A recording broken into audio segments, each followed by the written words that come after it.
réveil catastrophique aujourd'hui les gars, j'ouvre Crypto Bubble, je vois que du rouge. J'ai pas compris, je vois que du rouge. TradingView, je vois que du rouge. Ça s'est mal passé pour tout le monde côté crypto, sauf une communauté de tarés qui s'en est bien sortie les amis. Et encore une fois, la communauté elle est là. C'est le Telegram les gars. Journal crypto, le 6 janvier, je vous fais un message, le BTC à 102,4 sur une énorme résistance. Je pense qu'il peut se faire rejeter et aller fort vers le bas. C'était le 6 janvier. Et regardez où on était le 6 janvier. Finalement, le 6 janvier, on en était là. On approchait les 102K et la suite, vous la connaissez. Donc voilà, encore une fois, tout était sur le Telegram et le Telegram est complètement gratuit. Si tu suis la crypto, si tu traînes les cryptos, je t'invite à aller rejoindre le Telegram. C'est là où je partage tous mes plans, c'est là où je partage tous mes ressentis. C'est complètement gratuit. Tu as juste à cliquer, tu rejoins et au moins tu es dedans, ok? Et c'est sur ce Telegram là que je vous fais les petits plans, mes petits scénarios. Et dans cette vidéo, on va aller un peu plus loin où je vais vous présenter mes plans et mon vrai ressenti réel sur le marché, sur le Bitcoin et sur Ethereum. Donc reste bien jusqu'au bout de la vidéo. Bon, je vais commencer par Ethereum les gars. On va voir où est-ce qu'on peut aller, qu'est-ce qui va se passer selon moi. Alors, je rappelle que j'avais fait déjà une vidéo où je vous avais expliqué le plan avec ce petit graphe là, les petites flèches blanches. Je n'ai absolument rien touché. Donc pour l'instant, on suit à peu près le plan que j'avais en tête. Je vais juste l'ajuster par rapport au creux. Donc ça nous fait un truc à peu près comme ça. Donc pour l'instant, je m'en suis pas trop mal sorti. Je voyais un creux ici. Hop, je vais juste rétablir ça avec un petit W qui se fait dans cette zone là. Ça reste toujours ce même scénario que j'ai en tête. Je pense y apporter un peu plus de précision et je vais vous dire le pourquoi. Donc sur Ethereum, on a une zone de distribution qui s'est mise en place tranquillement. Donc j'ai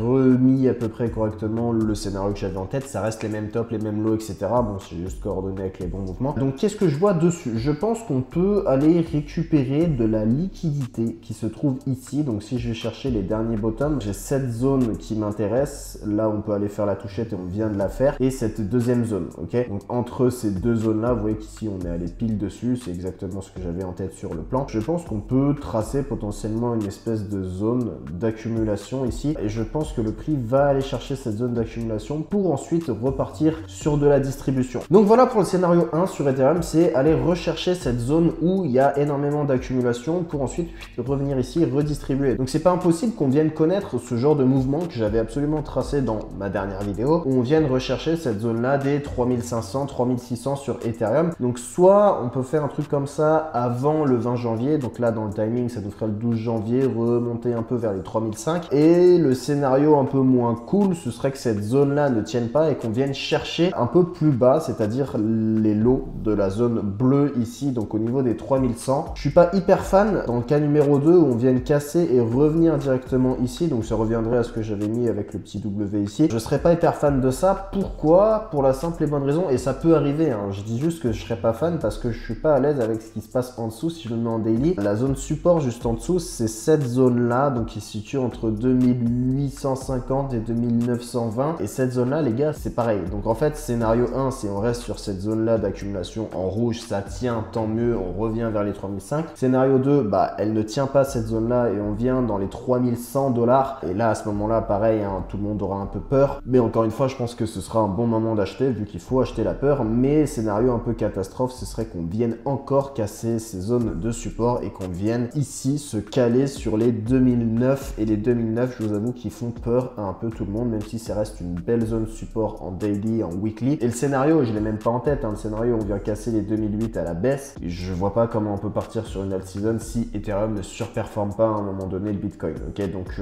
pour moi c'est 2008 minimum, et quand tout le monde aura peur sur les 2008, si ça arrive, il faudra acheter, même si tout le monde aura peur, même si moi-même j'aurais peur les gars. Je pense qu'il faut aller contre sa nature de temps en temps, et j'espère pas que ce scénario arrivera. J'espère qu'on restera ici dans ces eaux-là et ce sera très bien déjà pour nous. Donc le scénario pour moi le plus probable, c'est qu'on reste ici, qu'on vienne distribuer, et potentiellement au niveau du 20 janvier, s'il y a un dump, ils viennent se faire sur les 3100 $, et ensuite on repartira tranquillement. En tout cas les amis, en fonction du scénario 1, 2 ou 3 que je viens de vous donner ici sur Ethereum, je vous tiendrai au courant de ce que je fais, de si je prends des trades, si je prends des positions, et je vous tiendrai au courant sur le Telegram qui est en description. Donc n'hésitez pas à le rejoindre pour être tenu au courant de tout ce qui va se passer. On passe maintenant au Bitcoin. Où est-ce qu'il peut aller sur les prochains jours? Alors pour rappel, j'avais déjà un plan que je vous avais donné, dont je vous ai longtemps parlé. C'était on touche les 108 000 et on redescendra aux 85 000 tôt ou tard, ou du moins en dessous des 90 000 pour sûr. Pour l'instant on est, si je me mets en 4 heures, dans un espèce de range, ok, entre la zone des 95 000, 94 000 $ et la zone des 103 000 $, 102 000 $. Donc là c'était fait la zone des 102 000 $, la résistance, donc le haut de ce range là que je vous ai call ici, BTC à 102K sur une énorme résistance. Et on a une zone support du coup qui se situe au niveau des 93 000 $. Et je vous l'ai dit là, je n'achèterai pas à 93 000 $ par peur qu'on redescende en ligne droite direction les 85. Donc pour l'instant, qu'est-ce que je fais? J'attends simplement, même si je sais que là on est sur une belle zone support et qu'elle peut faire effet. Mais pour moi, c'est le scénario le moins probable sur le Bitcoin et je vais vous expliquer pourquoi. Et là, vous allez me dire, ouais, mais Romain, c'est quand même une belle zone support, elle tient vraiment pas mal, etc. Mais les gars, si vous prenez en compte que la technique, ok, ça peut être une zone de rebond pour le Bitcoin, mais si on prend en compte tout le côté macro qui rentre en jeu, avec le blackout de MicroStrategy, avec l'investiture de Donald Trump le 20 janvier qui peut être un événement sell the news, je suis vraiment pas persuadé que Bitcoin aura la force nécessaire pour tenir cette zone-là des 93 000 $, 94 000 $. Si on les tient et que ça reste en support, franchement, on est bien. On revient au niveau des 100 000 $, franchement, on serait Gucci. Mais je pense que c'est le scénario le moins probable au vu des événements qui peuvent arriver. Donc pour moi, on irait potentiellement chercher d'autres zones. Ok, donc je vous enlève ce range-là, je vais le mettre en daily et je vais vous montrer un autre range qui est pour moi le plus important sur le Bitcoin. En daily, on a une zone support qui se situe ici, les amis, au niveau des 91 000 $. Et cette zone-là, si on vient la casser à la baisse, à ce moment-là, ça deviendra raquettant et je pense que tout le marché sera en flip. Et la zone résistance, du coup, se situe pile ici, au niveau de l'ATH qu'on a fait. Donc ça nous ferait un deuxième espèce de range un peu plus large en daily, où on serait entre du 106, 108 000 et 91 000. Si on vient casser les 91 000 à la baisse, les gars, c'est très inquiétant et je pense qu'on ira chercher les 85 000 sans plus attendre. Donc premier scénario selon moi sur Bitcoin, c'est qu'on tienne ce fameux cap de 94 93 000 $, le petit support en 4 heures. Je pense pas que ça n'arrivera, pour moi c'est le moins probable étant donné la macro, l'investiture de Trump, MicroStrategy en plein blackout, donc il n'y aura pas de rachat, il n'y aura pas de soutien, Bitcoin n'aura pas assez de force, pour moi ça ne tiendra pas. Donc à ce moment-là, scénario numéro 2, peut-être le plus probable, ce sera de tenir ces fameux 91 000 $. Si on casse en dessous de ces 95 000 $, on arrive sur l'autre scénario, le scénario dont je vous parle depuis tant de semaines, c'est le scénario d'aller chercher les 85 000 $ lors de l'investiture de Donald Trump. Donc pour moi, si on vient casser cette zone-là des 91 000 $, ce sera la catastrophe totale. Je pense qu'on aura des grosses vagues de liquidation, etc. Tout le marché sera en flip et c'est peut-être le moment où il y aura une vraie peur qui rentrera sur le marché si on casse en dessous de la zone rouge que je suis en train de vous tracer là, cette zone de polarité qui faisait office de résistance ici. Et dès qu'on l'a cassée, elle est venue faire zone de support. Cette zone-là est très importante, elle est très disputée et je pense que si on la casse par le bas, à ce moment-là, ce sera vraiment la panique, grosse liquidation dans tous les sens et les 85 000 seront inévitables selon moi et c'est le scénario dont je vous parle depuis pas mal de semaines maintenant. Et encore une fois les gars, il faudra s'attendre à pas mal de turbulences parce que ces 91 000, si on les casse, et je pense que les market makers feront en sorte de trouver la bonne news qui fera chuter le marché, etc.